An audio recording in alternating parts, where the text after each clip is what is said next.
Hi bay, isa na mga naminaw karon. Itago lang ko sa pangalan nga ate. Ang akong mama di ay kay Filipino-American.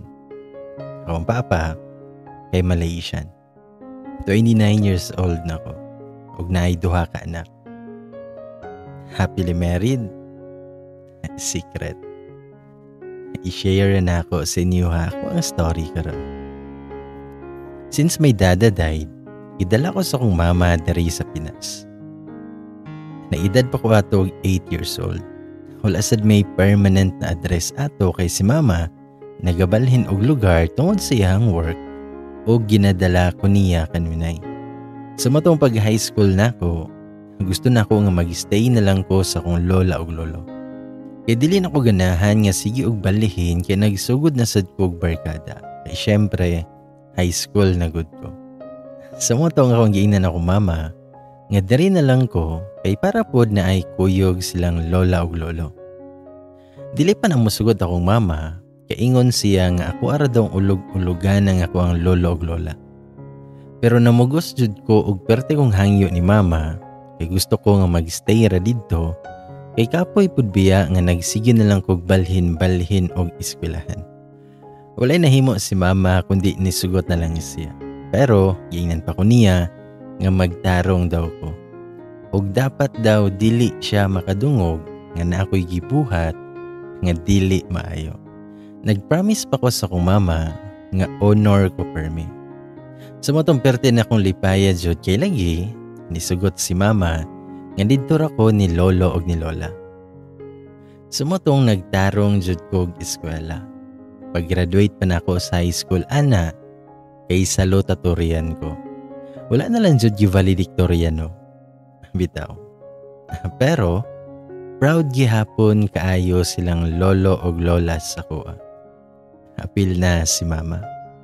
Nagpasalamat ko sa kong mama ana kay nisalig siya sa kuha. Didto ra ko magstay ilahang ka lolo og lola. Sa matong paghuman ato kay nang walay may og balay ug wala ko nag-expect nga gihandaan day ko nila. Nasad ang mga amiga sa akong lola nga kauban niya permig tong its. Nasad ang mga amigo ni lolo nga kauban niya perming inom. Bitaw. Nag-istoryahan na silang lolo og si mama bahin sa kong pag-eskwela sa college ug unsay angay ipakuha sa kuha. Nangutan na si lolo sa kong mama kung aha ko dapita pa eskwelahon. Og dapat daw pa eskwelahon ko kay sayang daw ang ako ang utok. Mo nang dapat pa eskwelahon jud daw ko. Nitubag ra po na si mama nga nagadepende ra daw sa kuha kung unsa ako ang kwaon o kung aha ko dapita mo eskwela. Iha pa nang gibadlong si lolo na paundangon nagtagay kay nahubog na. Sa matong nagkaistorya mi ni mama, ako siyang giingnan nga criminology ang ako ang kwaon. Ay gusto gihapon ko nga makauban ang ako ang mga amigo o amiga. Kay mag-cream ang good pod sila. Og didto pod ko. Tanawon nandiyan na ako kaya ba na ako ni. Kay mag-alig-alig lagi. Sa matong pagka-enrollment na, kay nagpa-enroll din mi. Magsunod ato, kay ang orientation para sa mga freshmen about sa course ug itakal sad ang ROTC. Subject na siya sa tanang first year student ani na course. Sa moto nga na may formation every Sunday. Inspection every first Sunday of the month ug aksyon ako gabalaka kay pag-ingon sa officer nga ang mga girls is required nga magpa-boycott. Ug didto jud ko nga murag naluya ko. Kabak-outon man hinuon ko. Kay pinangga kay nako ang ako ang buhok. Pero kay lagi kay gapaalig-alig man ko, kailangan ako ning panindigan. Ug fast forward ta sa first Sunday. Kaya nabitaw di ka gusto mag-ROTC. Luyahon bi ako nga pagkatao. Like danghag, hinay og lihok, o kanang tangahon ba? Nabitaw. Ang among first formation kay gi-train me how to hold the sword properly. Yes, sword. Wala pa mi nagpusil-pusil. Air Force DI ang nag-handle sa moang school when it comes to ROTC. Na mga Air Force nga nag-guide sa mga ROTC officer. Day na isa ka Air Force ana nga gwapo unta pero ang nawong kay di man madrawing nga mura magibondakan sa kalibutan. Siguro mga almost 30 na ang iyang edad. Onya ako ani kay gikapoy na kog tinul-id sa kong lawas kay halos naman balio na mong lawas kay lagi dapat tul-id. Onya dapat sugoy binulan nga bisita ato. Pero giingnan na midaan nga pag-start sa formation kung kinsay na ay binulan kay mag-rest lang. Pero lagi kay gapalig-alig man ta, ayod ko gasaba-saba. So gistorya na ako katapad kay pinakalikod man mi. ug I was thinking na okay ra siya istoryahon kay dili man mahalata. Nagistorya lang man sa dong taga Air Force na lalaki sa atubangan about sa mga rules. Sa moto akong gistoryan akong tapad nga ipatanaw ang ako ang likod kay basin og nalapsan ako. Action pa na siya kasuko kay lagi nabuing na daw ko kung anong wala daw ko nag-ingon ganiha. Pero ako siyang giingnan nga kaya man ako. Pero gusto lang na ako makabalo kung nalapsan ba ko or wala. Ihapa kong gipaatras ana. Og sa dihang pag-atras bitaw na ako, nikalit makanag istorya tong lalaki nga taga Air Force nga. Kadat sa tabak, are you with us? Kinsa nagsugo ninyo nga maglakaw-lakaw mo? O niya abi pa dyan ako, dili ako ang kaistorya kay ana gud siya nga naglakaw-lakaw. Nitika nga raman ko kaisa ato ba? Gingnan pa ko niya nga di na ko maglingi-lingi kay ako daw ang iyahang kastorya. Aha ka jud pod kay nganong naglingi-lingi pa man ko. Natuod man kay tao sa kong likod kay ako man ang pinakaulay. Nitindog na lang intawon kog tarong. Pinatulid kayo. Ulaw kayo kay first formation na bunyagan jud kog kasaba. Lingon pa tong Air Force nga basin gusto ninyo nga i-share inyong gistoryahan diha. Pero wala jud may naningog duha. Ningon pa siya nga dili mo mutingog. Come here at the front. Give me 10 weeks. Ang 10 weeks kay 10 ka push up na siya. Idol ra sa diin tawon mi. Kay lisod nagmaka 10 weeks mi ani. Kurog ni biya ko kay lagi na ako'y binulan. Aka po rin tawhan na ba kay gwapo ligi pero kusog man sad magpakaulaw og estudyante. Kusog ra ba kaayo mag-English ba? Nangutana pa na siya usab kung unsa ligi daw ang amuang istoryahan. Pero wala jud may naningog. Kay ulaw biya pod kaayo kung istoryahan na mo siya sa muang istoryahan. Kay wala man jud may mitingog, iyahan naming pa-push upon. Pero naluoy man ko sa kuang amiga nga pati siya maapil tungod sa kuha. Sa motong nitingog ko, pinaisog jud og niingon ko nga sir, nangutana ra ko sir og natagusan ba ko sir. Wanang nag-move ko one step para makita niya. Kahila ko na jud kay kuani kay ulaw biya. Unya ang amo ang mga classmates arang katawa, labi na ang mga lalaki. Maong nisamot ako ang kalagot kay nangatawa sila. Ningon ra po si sir na rest and report to me later. Mora dyan ay giingon niya sa kuha o wala man lang nilantaw sa kuha. Sa matong pagka 4 p.m., manamang first formation sa ROTC. Ipadumduman pa ko sa mong president about sa kuang report kay sir. Pagwel nagbaktas na ko padulong sa department unta, nakita na ko si sir nga gaguyod na siyang motor. Sa may gate ra siguro to niya paandaron. Sa butong gadali-dali kog duol siya ha, ug nangayo og sorry. Gikasab-an ba ko niya ana? Kaligi daw kay wala ko nag-istorya. Dili ko no maayo nga ako ang gibuhat. Nasakitan jud ko siyang mga giingon. Na low moral jud ko. Lami kay siya gitan ug lami kayo mag-walk out siyang atubangan. Kahilakon kay ko. Ug wala jud ko kapugong Niingon ko nga salamat sa mong tambag sir ha. Pero wala na isunod kay mo shift na ko. Sakit re ka mga istorya sir. Walay ayo. Wala jud tawon siya nakatingog. Nilantaro siya sa kuan na murag na suko nga murag na tingala. Sa matong pag-uli na ko sa mua, nihilak jud ko. Pero wala na ko giingon ang real nga reason kay Lola. Yana ra ko nga di na ko kaya ang mabulad sa init tibok adlaw.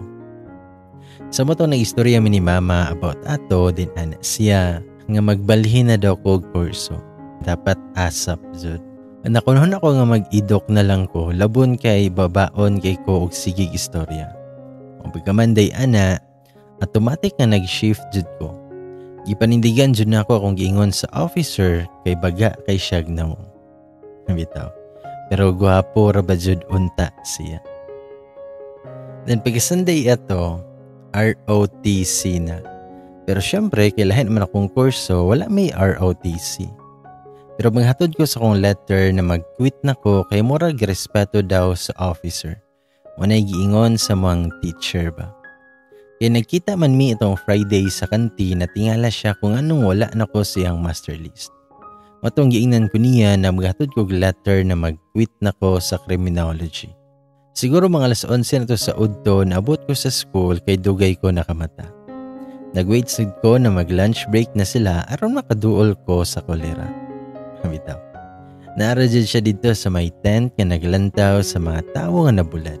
Sa matong pagka-break nila, nibaktas pud ko padong sa iyaha. Nisyagit bitaw na og galit si Kelsey og nanlingi tanan tawo sa mua. Nangutana si Kelsey kung nag-unsa ko dito. Kung mahatod na ba ko sa kuang letter. Nitubag pud kog oo. Og ako siyang giingnan nga makalingkawas na jud ko sa kainit. Labi na sa kangilad sa batasan ato nga officer. Kanya paglantaw na ako sa gilingkuran ni sir, wala naman siya dito. Nawala man base na niudto na. Kanya si Kelsey kanilakaw na sad kay maniudto po daw siya. Kanya ako, niyadto ko dapit sa may stage. Wala pa gani ko nakatarong og lingkod, nakatindog na sad kog pinaabtik. Kay naaman na si sir officer. Ningon pa siya nga, looking for me? Nakapamalikas jud ko ana kay mura kog nakuratan o galagot ba. Unya nagngisi-ngisi ra na siya. Ug miingon siya nga wala daw siya nag-expect ato. Nya ako, kay gi-focus lang jud na ako ang kaugalingon para mahatag sa iyaha ang ako ang letter. Nag-sorry ko ana ug akong gihatag sa iyaha ang letter. Gidawat ra pud na niya ang letter pero wala na siya nilantaw sa kuang mga mata. Bitaw. Ug iyaran ng gibutang ang letter dito sa may lamisa niya. Wala man lay bisag unsa nga gistorya.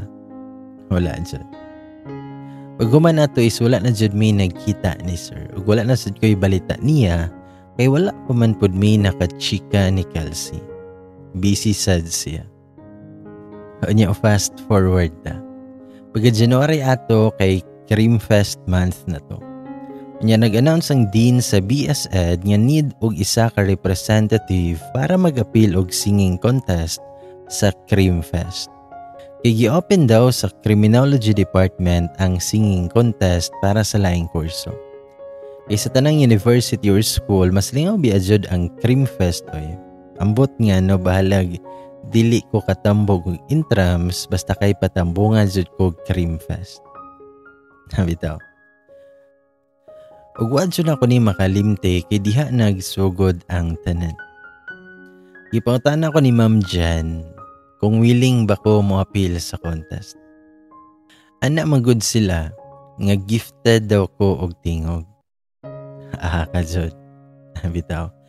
Sa matong nangutana ko kung kanusa ang Cream Fest. Suginan na po ko ni Ma'am Jan nga sa katapusan pa. So na po ko'y mga 2 weeks para mag-prepare. Sa matong ni yes ko. Nangutana pa ko kung unsay theme sa mga kantahon. Ningon si Ma'am Jan nga 90s love songs daw.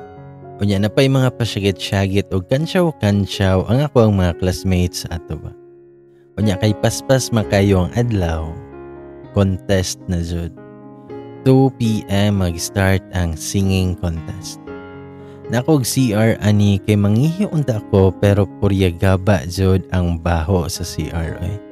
Samtang pagawas ko na ako'y nakita nga motor nga giparking sa gawas. Familiar kaayo. Unya kay naamay ni baktas padulong sa motor. Tama jud di ay. Kay sir di ay to. Pero gwapo jud kaayo ang kolera oy. Kalami halukan. Bitaw. Nag-act like normal ra jud ko ato kay lisod nga mangisay ko no. Nitanaw ko siya ha og lantaw sad siya nako. Og sakalit lang samtang nga nagpadayon kog baktas. Gitawag ko niya. Aha ka. Unsa ka hay tuyo ani? Og palaguton ra ko ani kay sorry na lang jud. Kay di ko magpa-apekto kay ang contest ba. Basin unyag mayabag ra kog kalit. Pero pagtawag niya sa kuha, kaya wala din ko nilingi eh. Ako apang gi-process ang iyahang giingon.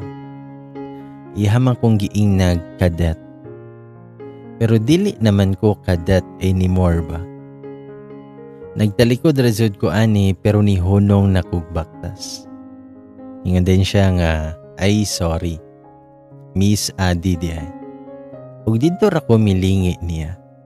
Nag-yeser lang ko og na-good afternoon siya ha. Unangutan ako kung unsa man. Pero wala jud ko may smile ana. Kay syempre, to siyag nakalimot na ko siya hang giingon nako. No and never jud. Bitaw. Pero, niingon siya nga good luck.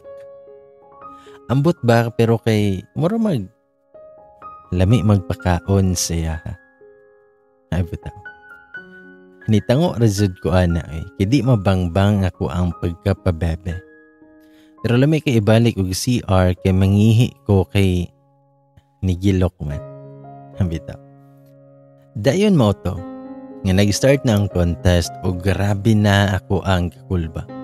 Karon rasad ko nga nag-ing-ani nga perting buto-buto jud sa kundughan. Samtang nasa stage si contestant number 1, unya ako kay contestant number 3. Nagsigara jud ko gahawid sa kong kamot nga gipaningot nag-ayo. Nakitaan pa nako si sir nga nagtindog dool sa stage. Og nakitaan jud nako siya nga naglantaw sa kuha. Focus kaayo iyang mata sa kuha. Og niyang upang ulo. Og ni thumbs up pa yun na siya sa kuha. Ambot lang pero kay naka-feel jud ko og murag na relief ko ba siyang gibuhan. I don't know nga no pero tungod ato, I can say that my performance was great. Diba? Love my own kaayo ko. Bitaw. Pero nindot jud ang mata ni sir biskan layo siya sa kuha. I can see his dark but sexy eyes. Char. Pero di na jud dapat ibag kay suko-suko biya ako kay naulawan sa ROTC. Wa jud ko ka move on ato. Bitaw. Ug sa dihang gi-announce ang winner, wala ko makadaog. Wala nakadaog ang inyohang madi. Pero nag-first ko walang noon ma-champion. Pagawas na ko sa school kay gitawag ko ni Kelsey. Kaya daw tapok-tapok ang mga cream dito sa may bar sa unahan rapod sa mga school. Inan ko niya nga musabay daw ko nila. Pero niingon ko nga sa sunod na lang kay basin unyag mangita si Lola sa kuha. Alas 6 na raba. Unya niingon si Kelsey nga padawago na lang daw ko sa kong lola o ako siyang ingnon nga madugay mi. Unya daw, usahay ra daw to. Modyo na'y galgal sa mga barkada ba? Usahay ra bitaw ni. Sa motong ako pod, nanawag ko nilang lola. Niyon pa na si lola na, day, kuha niya ang yawi sa balay nilang auntie nimo. Kay nilakaw mi si mong lolo kay birthday ugma ni Goryo. Wala na kanamo uban na kay manguli raman mi dayon ugma sa hapon unya klase man sad mo. To ay 300 ibabaw sa aparador nimo pagluto lang sag makaon nimo. Ningon pa ko ana nga wala man ko nimo inadaan lagila. Unya si Kelsey nagsige na siya gisulsol sa kuha. nga di na daw kuno ko daghan pag-istorya. Iyan pa ko si Lola nga padalhon sila glitsyon. Unya gi-istorya pa jud mi ni Lolo ato. Pagman na mag-istorya, akong giingnan si Kelsey nga mauli sa ko kay basin unyag matingala si auntie kung anong dugay na ako gikuha ang yawi. Muapas ra ko nila. Pero wala na siya misugot. Kuyugan daw ko niya kay para daw ko no sure ba. Sumoto ni kuyog jud siya. Nakuha na akong yawi ilang kaante og nindong na mig bar na unahan rapod sa mga eskwelahan. Pagabot mo dito, na Shakira jud ko. Na Shakira jud ko sa kuang nakita. Naa si sir. Nagsugod na silang tagay-tagay kauban ang mga taga-cream department. Akong dugahan kay murag kagawsunon sa kuang rib cage. Ngano man ko. Bawal kiligon oy. Itams apan raman gani ka. Hunahunaa nga galagot ka. Naglagot ka. Ha, bitaw. Pero kay gwapo man jud si sir ba. Nagid siya hitsura ba. Dili yun na ikalimod. Unya naka polo shirt siya ato nga medyo peach ba. Unya naka jeans o naka Vans nga shoes. Then taod-taod ana, kanitanaw na si sir sa kuha. Iya pa kong gi-welcome sila hantapok. Nagpasalamat rasad ko pero ako siyang giingnan nga adi lang iyang itawag sa kuha. Kaya wala man pud mi sa eskwelahan ato. Unya ni ismail rapod ko ato nga pinabebe ba. Dili lang gani unta ako moinom ato kay dili kay ko into alcohol. Dili ra ko mahubog. Pero napugos jud ko ni Kelsey. Kay lagi daw, usahay ra ni. Siguro mga 2 a.m. na to sa diha pa sila nakadesign nga manguli na. Dili mi same og guruta ni Kelsey maong ako ra jud isa ang muli ani. Kadlok sa dalan. Pero kailangan man, panindigan jud. Unya ni kalit na nagtingog si Kelsey ug ningon siya nga, Sir Alfred, pangyo ako sir B. Palihog og hatod ni Adi, sir. Same raman pud mo og magian. Nagmotor bitaw ka, sir. Naisiga jud na ako ang wonderful eyes ba. Perting sigaha. Wala gud ko nakatingog. Itubag ra pod si Sir Alfred nga no worries. Kamo kay pag-amping mo. Nitubag pod si Kelsey nga sir, yes sir. Nahubog na jud kaayo siya jud. Nya paglakaw na nilang Kelsey, nagpa-cute-cute pud ko kung ginan si sir na kanang sir, pwede ra mo ko mo-commute diri sir. Daghan pa man pod og jeep nga nagabiyahe karon.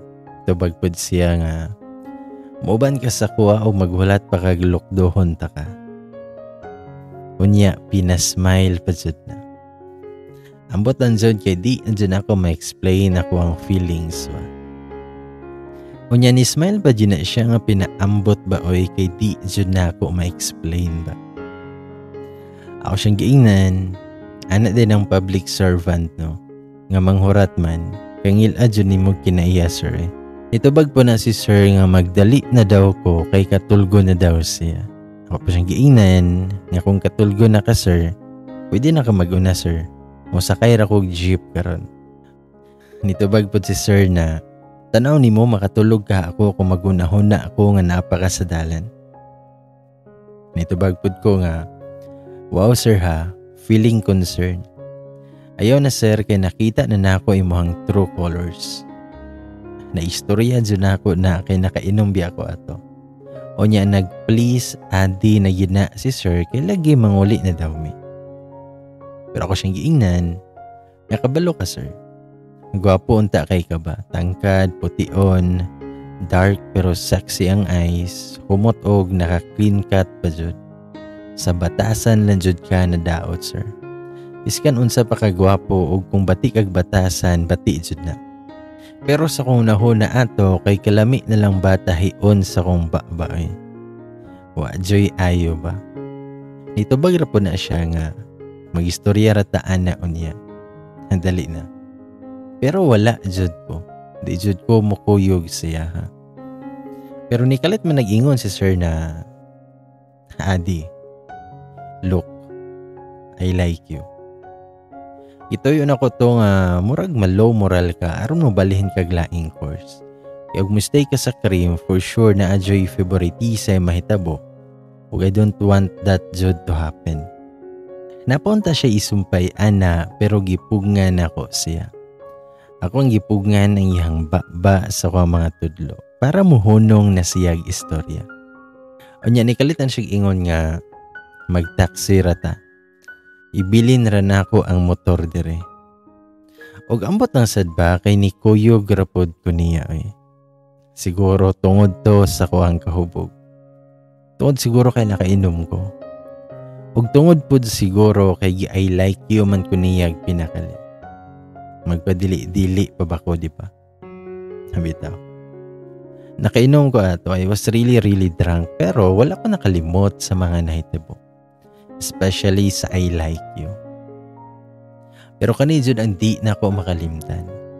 Natingala ko kay pag naog na mo, dili man ni mao ang amo ang balay. Murag lahi man ni, murag apartment man ba? Sa motong nangutan ako niya kung ahami, kay dili man ni amo ang balay. Nitubag siya nga, apartment daw to niya. Mag-stay lang daw may kadyot dito para mahuwasan kadali. Kaya hatod ko niya sa mua, unya kwaon sa niya ang iyahang motor.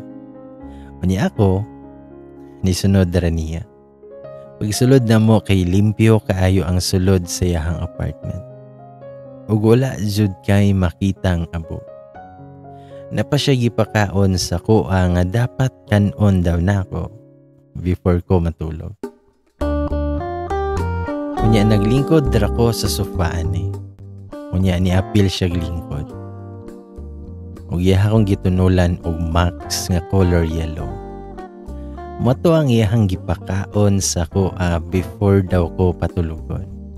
Giabrihan rasad nako. Dayon ako ang gisulod sa kuang baba. Pero ambot ang jud kay nikalit man kog patong saya ha. O gitsula dyan na ako siyang ayo. Eh lakon ko magunahon na ato ba. Tinuod yun siguro diba nga kung may alak, may balak. Perde pa nang ingon si sir nga calm down daw ko. Calm down. Pero nito bagira ko ana nga diba you like me? I like you po sir. O nagpadayon na ko kiss anak niya. Pero si sir niingon pa dyan na pero it doesn't mean nga porket I like you kay buhatan na tikag dautan. Pero ako siyang giingnan nga kabalo ka sir kung unsay dautan. Kanang modili ka. Basta kay gipugos jud nako kung unsay gusto nako ato. Tungod sa iyahang pag I like you sa kuha, kunya apilan pa jud nga nakainom ko. O gipadayon na jud nako nag pag-kiss sa iya. Padili-dili gihapon na siya. Unya ako padayon ra jud hangtod sa nibalos na yun nagpaak si sir sa ko. Og nagsugod na po na siya kiss sa kong liog. Perting gilo ka. Nya akong tingog kay halata jud nga gigilukan kaayo tungod siyang mas. O ginahagit pa jud kay nako na siya. Sumotong daliran na hubo niya ang ako ang upper tapita.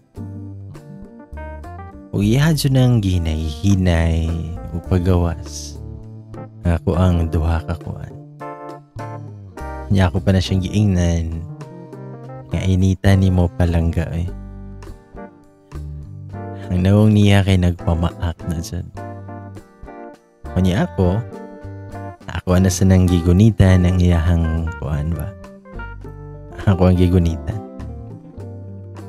Mura na jug bato sa kagahin. Ingon pa siya.